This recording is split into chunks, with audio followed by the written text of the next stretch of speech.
ንምንታይ ኣምሓራ መሬት ከይዶም ንምንታይ ኣዲስ አበባ ከይዶም በዓል ጌታቸው ረዳ ነዚ ነገር ዝገብሩ ዘሎ ኢሉ ነይሩ እዛ ሓፍትና ከዓ ልክ እያ ጌታቸው ንምንታይ ናብኡ ከይዱ ትብላል ሓካ እዚኣ ከዓ ንለኩም ኣብቻ ትብል ከም ዘይነበረት ሕጂ ከዓ ስምዕዋ በሉ ስምዕዋ ከዓ ሕጂ ስምዕዋ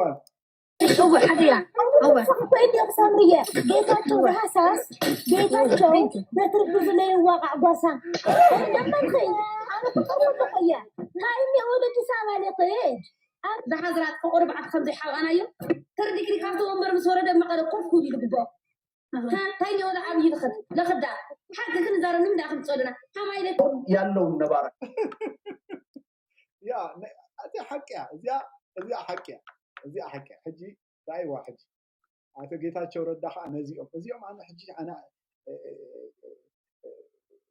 አሉላ ሰለሞን ቴድሮስ ሪዮትስ አነ ብጣዕሚ ዝገርምና ሓደ ግዜ በርከት ጋር ወዲዮም ገለ ይዝብ ፍላይ ከአሉላ ሰለሞን ቅድሚ ሕጂ ኢትዮጵያ ኢሉ ምስ ኢትዮጵያ ከይትራኸቡ ቤተክርስቲያን ከይትኸዱ ካብኦም ሽሮ በርበር ከይትገጹ በቃ ሰላም አይተበሎም ይብል ነበር ሕጂ ከዓ ካልእ ኮይኑ ነለቁ ስምዑ ሕጂ ከዓ ሁኔታ ስናይ በተጨባጭ መሬት ላይ ያለው ነገር እንዲህ ፕሩቭድ ሆኗል ብዬ ነው ማሰው ልዩነት ተፈጠረ እናንተን ምናልባት ጨምሮ ብዙ ሰዎች የጌታቸው ኃይል ያሸንፋል የሚል እምነት ነበራቸው ስምዑ ሕጂ ኣብዚያ ስምዑ ሕጂ ሓቂ ክንዛረብ ናይ ጌታቸው ረዳ ኃይሊ እስኻትኩም ዋላ ክስዕር ኢልኩም ትድግፉ ነርኩም ኢሉ ተዛሪቡ ስምዑ ሕጂ ክጠልሙ እዮም ነጌታቸው ስምዑ No. አልነበረኝም እኔም በግል ከሆነ አልነበረኝም ኦኬ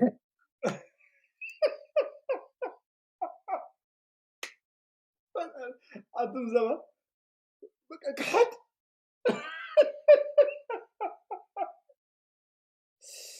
ነጌታቸው ረዳ ምስተሳዓረስ በቃ ሪሁ ምስተሳዓረስ በቃ አይነበረንም ዋጌታቸው ረኺብዎ ዘሎ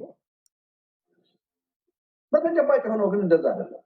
ጌታቸው ተሸንፎ ነው ከትግራይ ይወጣ በቃ ጌታቸው ካብ ትግራይ ተሳዒሩ ይወጽ ይብለኩም አለ የተወሰነ ኃይል ይወጣል አዎ ይወጣል አንተ እንደምትለው ግን መፈረካከስን የሚገልጽ አይደለም ብራኑ ያ ተወሰነ ኃይል ሒዙ ወጽ ይሉ በርግጽ ግን ወሓትሲ በቃ ፈሪሳ ያከብል ስል አይኮንም واحد قاعد اسعيرات اي زبل زلو زي تقبلوا زي مرر زبلت شو زي رايك راي وحج نبرهانو جن بروفيسور برهانو نغا انتاي يبلو كم زنبره ابزناي سلام زرربدو قلملخ امس كوفيلوس انتاي يغبر كم زلو كتريو يحن ተላላኪ ነው አብይ ሌላ ተላላኪ ነው ወይስ ቃል የገባለት ነገር አለ አብይ ፕሬዝዳንት ሆነ ብራኑ ጠቅላይ ሚኒስትር ሆነ እንደዛ ፕሬዝዳንት መሆን እንደሚፈልጋት ነው አብይ ገመንግስ መከየ ምክንያቱም ጥናት አንድ ቡድን ውስጥ አባል ነበርኩ አብይ አዘረ ፕሬዝዳንታዊ ስርዓት ነው ዲሞክራቲክ ምክንያቱም ጠቅላይ ሚኒስትርነት ሁሉም ዜጎች እድል እንዲኖራቸው ፕሬዝዳንት ለመሆን የሚል በጣም የሚያሰቅ ስራ ሰርቶ ያናጋግለው ያው ብርሃኑ ናቸው ጻፉት እሱን ጥለንበት ነበር አስተዋውሳለሁ ካሁን ይሆናል ይህንን ለብርሃኑ ነጋ ቃል ተገብቷል ያሉትን ጉዳይ የተናገሩት ትናንት ከብርሃኑ ነጋ ጎን ቁጭ ብለው ይዋሉት አቶ ጌታቸው ረዳ ናቸው የምክክር ኮሚሽኑ የሀገሪቱን ችግር የበለጠ የሚያወሳስቡ ጉዳዮችን ከመፍጠርና አብይ አህመድን እንደገና ፕሬዝዳንት አድርጎ እስከ 2030 ድረስ ከማቆየት በዘለለ አንድም ግብ የለውም የሚለውን ብዙዎች እየተናገሩትም እያመኑትም የመጣ ሐሳብ ሆኗል ታሪኮ ሪሁም አለሁም ትማሊ ከምዝዶ እናበለ ንብርሃኑ ነጋይ ንዕቆ ከምዝነበረሞ አብይ አህመድ ቡን ፕሬዝዳንት ኮውን ይደል ከምዝነበረስ የባጩ ከምዘነበረ አታ ፕሮግራም ምስ ብርሃኑ ነጋ ኮፊሎ ጌታቸው ስታፕ ከባህል ነው ጌታቸው ትክክል ይሆን ኻይ ትገብር ለኻ ሚዛን ኻ ትስዕት ለኻ ኢኻ አካይደኻ ጽብቕ ይሆን ኻይ ነኻ ልብዓልኻ ፕሮቶኮልኻ ሓሊ አካይደኻ ጽብቕ سؤال خلا ميديا عساتك زينا من نجار والفهم للكا لا بيا خلا متأخا الغر نجار يبلي هم طالو كل نجار يكون خيط النجار بحد زين ترى ديكا قدمي بريزيدنت لنورو ولا بالتفل عليه أبسلطان لنورو لوصو